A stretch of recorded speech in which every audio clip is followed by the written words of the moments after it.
Nouvelle édition d'information, mesdames et messieurs, soyez les bienvenus. À voir.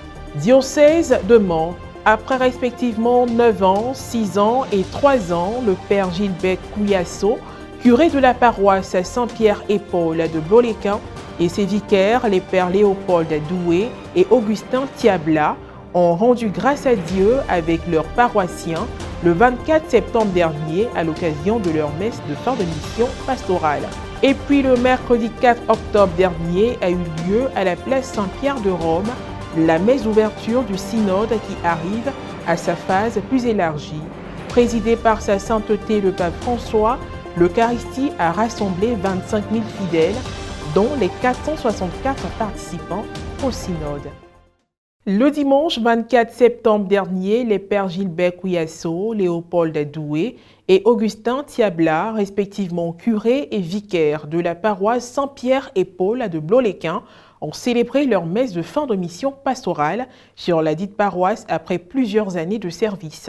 Le creuset d'informations dans le reportage du correspondant local Basile Fotso, commenté par Morel Petit. Diocèse de Mans. Les fidèles catholiques de la paroisse Saint-Pierre-et-Paul de Bloléquin ont rendu grâce à Dieu pour les services reçus de leur prêtre, Père Gilbert Couillasso le curé, et de ses vicaires, Père Léopold Doué et Père Augustin Tiabla, en fin de mission sur la paroisse, après respectivement 9 ans, 6 ans et 3 ans. La messe d'Aurevoix a eu lieu le dimanche 24 septembre dernier et a été présidée par le Père Gilbert Couillasso, en présence de nombreux fidèles chrétiens et des autorités administratives, dont le préfet du département de Bloléquin.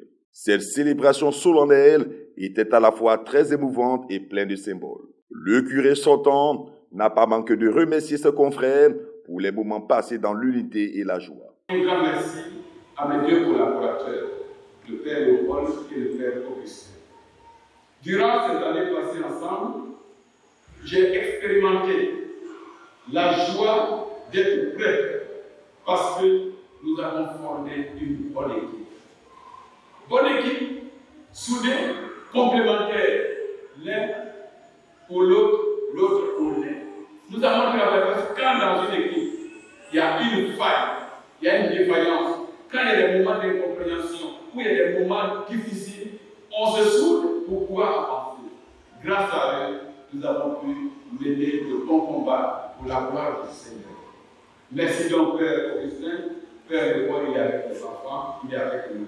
Merci donc pour tout ce que vous avez été pour nous, pour les paroissiens et pour moi.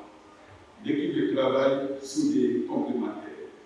Nous avons connu des moments d'épreuve. Des mots bien choisis pour saluer la qualité de la pastorale menée par les 3 prêtres. Le Père curé et son équipe ont eu à travailler, à prier pour que chacun de nos parents qui vivent dans notre département puisse réapprendre à vivre ensemble, à se tolérer, à s'accepter. À la fin de la cérémonie, quelques fidèles ont donné leurs impressions empreintes de gratitude, de peine et de pointes de nostalgie, soulignant l'engagement des 3 prêtres dans l'annonce de la bonne nouvelle et leur apport en faveur de la paix et la réconciliation dans le département de Bloléquin. Nos prêtres s'en vont, puisqu'ils sont appelés pour une autre mission. Nous allons l'accepter, mais avec une douleur. Depuis leur arrivée à Bloléquin, il n'y a pas un catéchisme guéri. Et à travers l'arrivée de la Gilbert qu'ils ont fait venir à Ziglo, à travers cette prière de Gilbert là, aujourd'hui, il y a un catéchisme coordinateur qui est guéri. C'est vrai que nous allons avoir de nouveaux prêtres. Nous allons essayer de nous habituer à eux. Mais pour l'instant, vraiment, c'est vraiment difficile. Surtout avec notre père curé qui est sans façon. Il faut reconnaître que nos pères ont travaillé. Ils sont allés dans ces différents contrées-là. Ils ont bravé la pluie, le soleil, le mauvais état de la route et ils sont allés dans ces contrées. Vraiment, ils sont à saluer. D'abord la joie parce que j'ai reçu beaucoup d'eux et puis la tristesse parce qu'ils s'en vont. Mais comme ce n'est pas un adieu, c'est un au revoir. Ce fut une opportunité de partage d'expériences et de souvenirs de cette longue période de cohabitation et de collaboration avec ses confrères et la communauté. Après 9 ans de pastoral à Bloléquin, je suis heureux dans le Seigneur d'avoir travaillé avec des collaborateurs, les pères Léopold et puis Père Augustin. Dieu merci, on a mené une vie d'équipe, une vie de frères vivant ensemble, de pères vivant ensemble par un témoignage de vie sincère. Et la collaboration a telle été que vraiment nous avons pu travailler ensemble dans les villages avec une pastorale de proximité. Proximité, c'est-à-dire on allait dans les villages, on dormait avec parmi les gens et puis on travaillait avec eux. Nous avons appris à les connaître et à les aimer. Tout autre sujet à présent. Le mercredi 4 octobre dernier, jour où l'Église catholique faisait mémoire de Saint François d'Assise, le Saint-Père a présidé la messe d'ouverture du synode élargi sur la synodalité à la place Saint-Pierre de Rome. Elle a été concélébrée par près de 490 prélats, parmi lesquels les nouveaux cardinaux en présence de 25 000 fidèles, dont les 464 participants au synode. Le commentaire de Marie Abissier.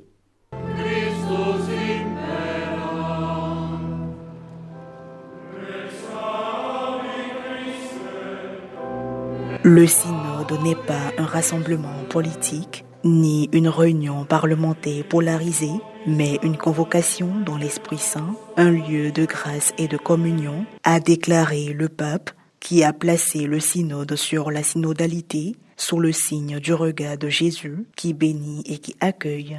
Le mercredi 4 octobre dernier a eu lieu l'ouverture de la 16e assemblée ordinaire du synode des évêques.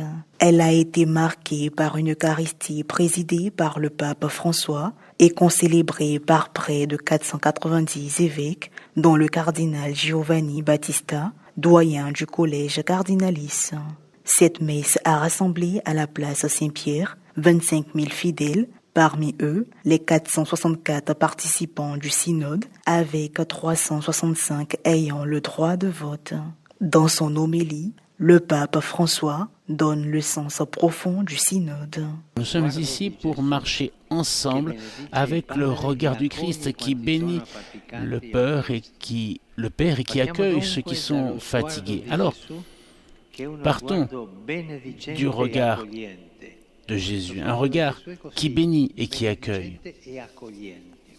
C'est le regard du Christ, un regard de bénédiction et d'accueil. En partant de ce regard qui bénit, bien qu'il ait fait l'expérience du rejet et qu'il ait vu tant de dureté de cœur autour de lui, le Christ ne se laisse pas emprisonner par la déception. Il ne devient pas amer, il n'éteint pas la louange. Son cœur, enraciné dans le primat du Père, reste serein même dans la tempête. Ce regard qui bénit du Seigneur nous invite, nous aussi, à être une Église qui, avec un esprit joyeux, contemple l'action de Dieu et discerne le présent. Et qui, au milieu des vagues parfois agitées de notre temps, ne se décourage pas. Ce regard ne cherche pas d'échappatoire idéologique, il ne se barricade pas derrière des convictions acquises. Et cela est la sagesse spirituelle de l'Église, résumée avec sérénité par saint Jean 23. Il disait ceci: « Il est nécessaire avant tout que l'Église ne détourne jamais son regard de l'héritage sacré de vérité qu'elle a reçu des anciens. Mais il faut aussi qu'elle se tourne vers le temps présent, qui entraîne de nouvelles situations, de nouvelles formes de vie, et ouvre de nouvelles voies à l'apostolat. » Fin de citation. Le regard qui bénit de Jésus nous invite à être une Église qui n'affronte pas les défis et les problèmes d'aujourd'hui avec un esprit de division et de conflit, mais qui, au contraire, tourne les yeux vers Dieu, qui est communion. Soulignons que les échanges de l'Assemblée générale ordinaire des évêques relatives au synode ouvert depuis 2021 se dérouleront pendant 3 semaines dans la grande salle Paul VI, qui peut contenir jusqu'à 8000 personnes. Le synode a commencé par une large consultation des fidèles au niveau diocésain, national et continental, avec l'élaboration d'une synthèse, l'instrumentum laboris, qui sert de support de travail. Cette phase plus élargie du synode, qui permettra aux évêques de voir comment la synodalité dans l'Église doit être organisée, s'achèvera le 28 octobre 2023. C'est la fin de cette édition d'information. Merci de l'avoir suivi. Que je veille sur nous. À très bientôt.